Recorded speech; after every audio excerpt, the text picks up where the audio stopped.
être autonome énergétiquement? Deux, trois panneaux solaires, je ne suis pas certain, là, J'exagère. mais certainement, oui. Ça dépend déjà, est-ce que vous avez accès à un toit?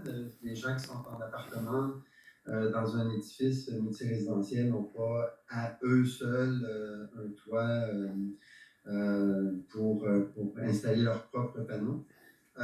Mais oui, c'est tout à fait, écoutez, c'est tout à fait possible d'avoir des panneaux solaires pour réduire au moins en partie sa consommation d'énergie d'Hydro-Québec et donc réduire sa facture. OK, donc disons, on va prendre un bungalow à Saint-Lambert. Qu'est-ce qui se passe si on veut devenir le plus possible autosuffisant en énergie? On a besoin de panneaux solaires. Est-ce qu'il y a des subventions? Ça coûte combien? Et on peut réduire de quel ordre notre facture?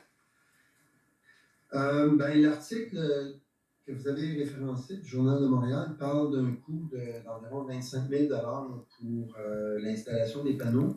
Dans ce cas-ci, il s'agit d'une maison très, très, très efficace en partant. Donc, c'est une nouvelle construction qui a été conçue pour justement arriver là, à une consommation d'électricité annuelle qui est à peu près égale à la production d'électricité annuelle. Donc, ça, c'est peut-être un cas idéal.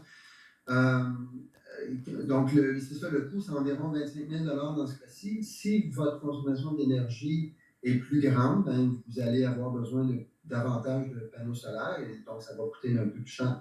Donc, l'idée, normalement, quand on veut se lancer dans une production pour devenir essentiellement autonome, tout en restant branché à Hydro-Québec, qui devient à ce moment-là la batterie du système, c'est de commencer par limiter ses besoins en énergie le plus possible. Ça va être, par exemple, de faire en sorte que les besoins de chauffage sont bas, donc une bonne enveloppe thermique, des murs très, très bien isolés, des bonnes fenêtres, une bonne étanchéité à l'air, etc.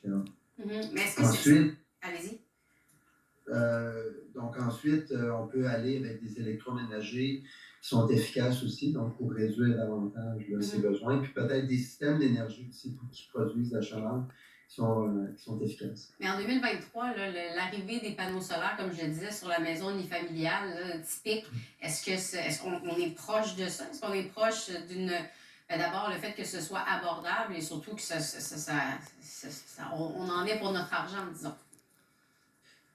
Oui, à chaque année, le coût des panneaux solaires diminue progressivement.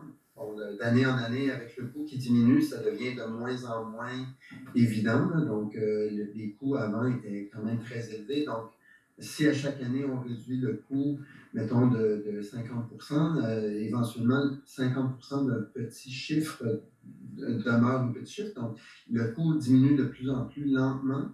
Mais on est rendu aujourd'hui essentiellement à la parité entre le coût